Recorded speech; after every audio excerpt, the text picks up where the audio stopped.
Okay. We need to go back to the Visual Studio Code. So I select the project, I drag it to the Visual Studio Code.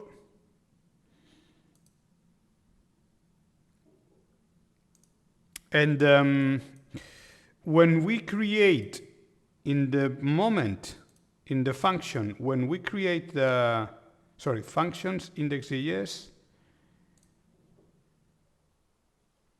yeah, here. In the moment that we were doing the we like each other, there is an additional step.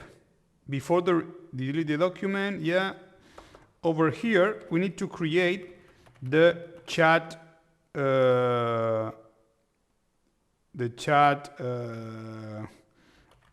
document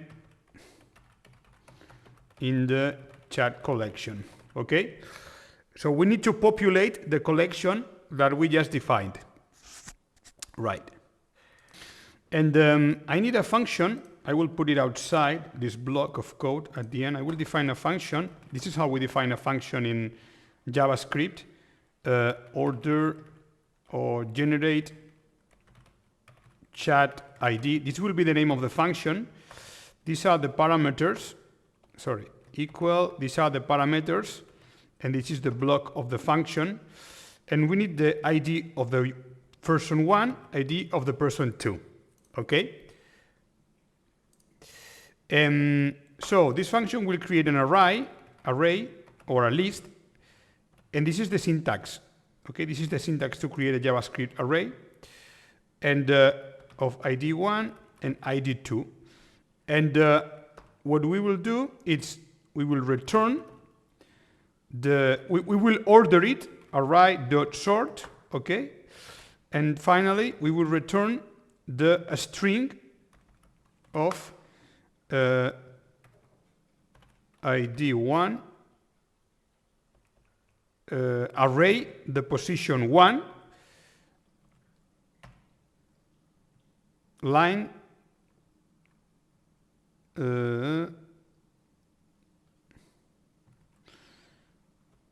array, the position 2, the position, this is the position 0 is in reality the position 1, and 1 is the position 2 because this is a 0-based index. If this is intimidating for you, let's see how could ChatGPT help us. If we had ChatGPT and I asked ChatGPT to generate me this kind of function, okay, I'm in ChatGPT, and I will ask the right question.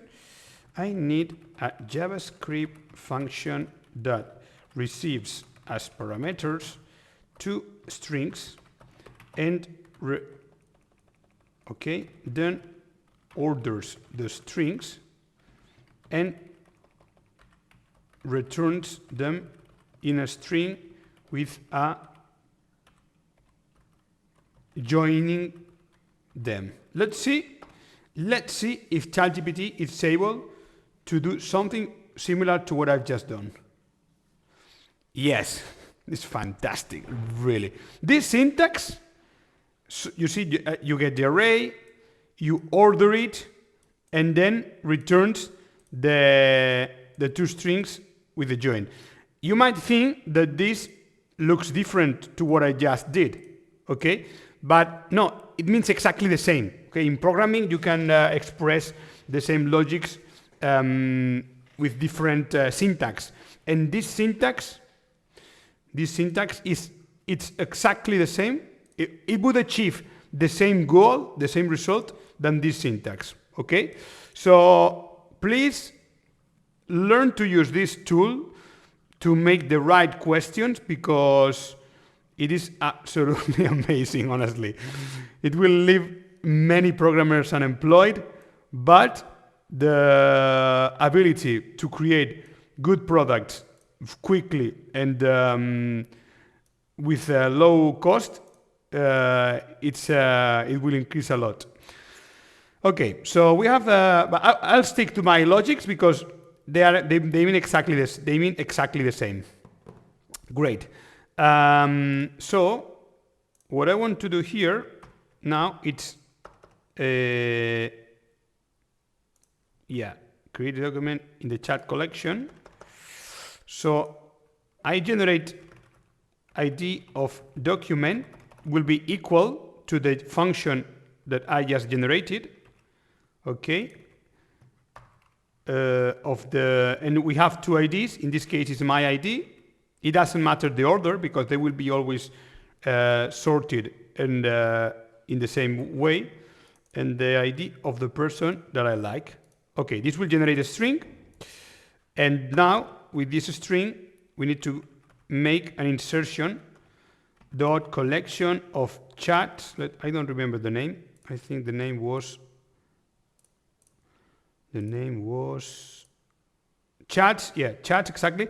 And I will have the IDs concatenated and the array of people in conversation. These are the two properties that I will establish. Okay.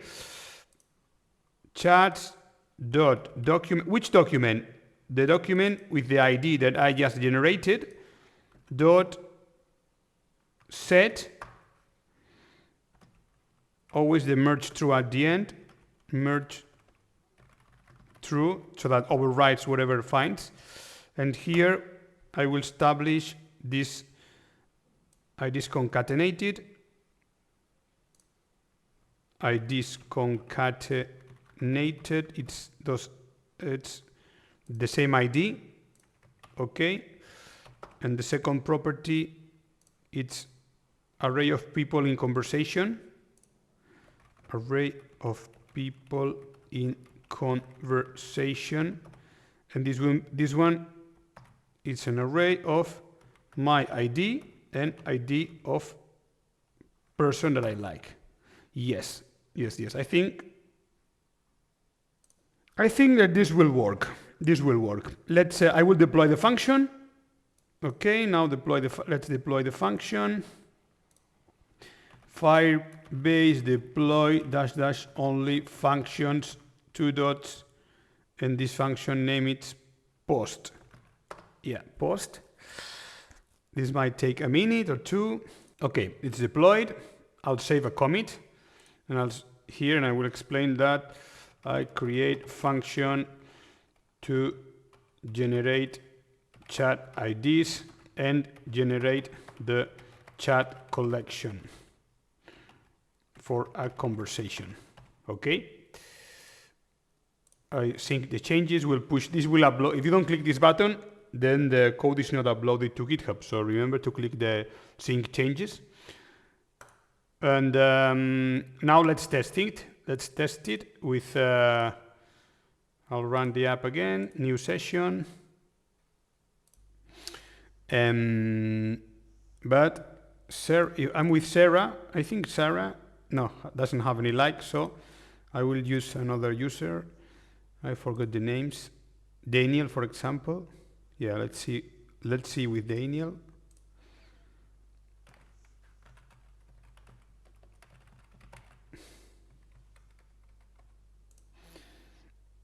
We go to the likes.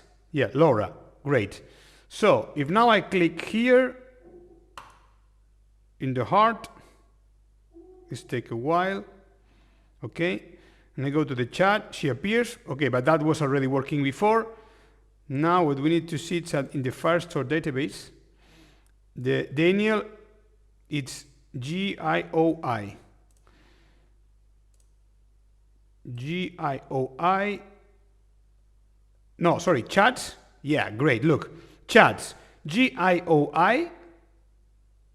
The IDs concatenated was generated correctly. The array of people in conversation also. And the ID of the document also was successfully created. You see? Great. This means that we have everything ready to begin sending messages and loading the messages.